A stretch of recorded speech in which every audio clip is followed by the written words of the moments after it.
Kaparthi మనోగతం YouTube ఛానల్కి స్వాగతం సుస్వాగతం. పార్లమెంటుకు కావచ్చును, రాష్ట్ర శాసనసభలకు కావచ్చును, అట్లాగే మున్సిపాలిటీస్ కావచ్చును, ఎవరైనా నిందితులు అట్లాగే అండర్ ట్రయల్ ఖైదీలు ఎన్నికల్లో పోటీ చేయవచ్చునా అన్న ఆలోచన చాలామందికి రావచ్చు.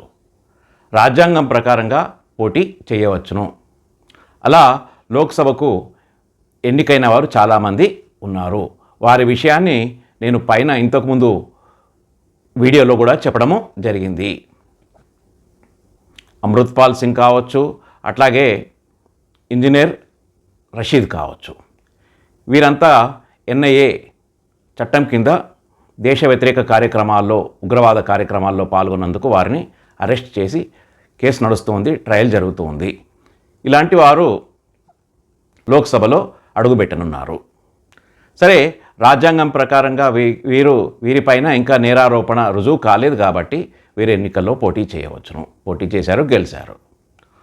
అయితే ప్రమాణ స్వీకారము చేయవచ్చునా అంటే రాజ్యాంగం ప్రకారంగా, చట్టం ప్రకారంగా, పీపుల్ రిప్రజెంటేటివ్ యాక్ట్ ప్రకారంగా వీరు తప్పనిసరిగా ప్రమాణ స్వీకారము చేయవచ్చును. అయితే వీరు ప్రమాణ స్వీకారం చేయాలి అంటే ముందు స్పీకర్ అనుమతి తీసుకోవాలి. అట్లాగే పోలీసులు కూడా ఆ నిందితులను, అంటే ఎన్నుకోబడిన లోక్సభ సభ్యులు కావచ్చు, రాష్ట్ర శాసనసభ సభ్యులు కావచ్చు, వారిని స్పీకర్ వద్దకు తీసుకొచ్చి ప్రమాణ స్వీకారము చేయించి తర్వాత వారిని కోర్టుకు తీసుకుని వెళ్ళవలసి వస్తుంది.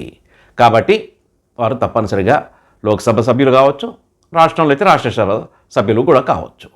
అయితే వీరు ఏ విధంగా పాల్గొంటారు సమావేశాల్లో అంటే చట్టము వీరిని సమావేశాల్లో పాల్గొనడానికి వీలు లేదు కాబట్టి వీరి సభ్యత్వం రద్దవుతుంది. అయితే వీరు స్పీకర్ యొక్క అనుమతిని పొందవచ్చును. అయ్యా, మేము అండర్ ట్రయల్స్గా ఉన్నాము, జైల్లో ఉన్నాము, కాబట్టి మేము సమావేశాల్లో పాల్గొనలేకపోతున్నాము, కాబట్టి మాకు ప్రత్యేక అనుమతి ఇవ్వండి అని చెప్పేసి ఆ స్పీకర్ని వారు కోరవచ్చును.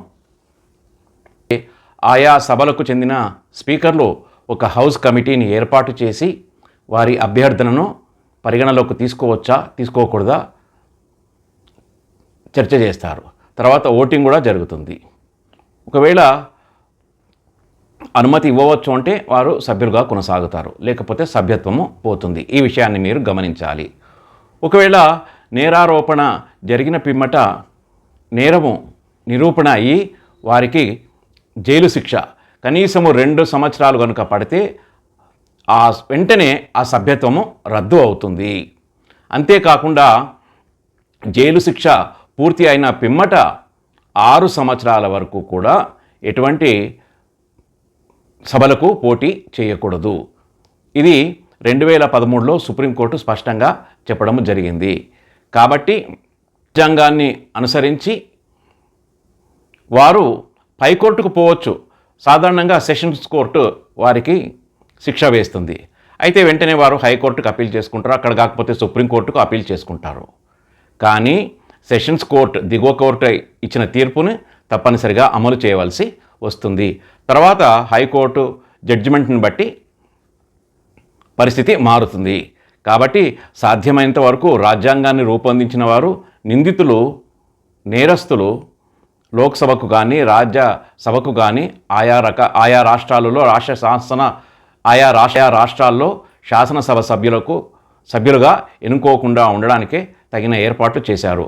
అయినా దొంగచాటున వీరు ఆయా సభల్లో ప్రవేశిస్తున్నారు. ప్రజలు కూడా చాలా జాగరూకులై అలాంటి వారిని ఎన్నికల్లో దూరం పెట్టాలి.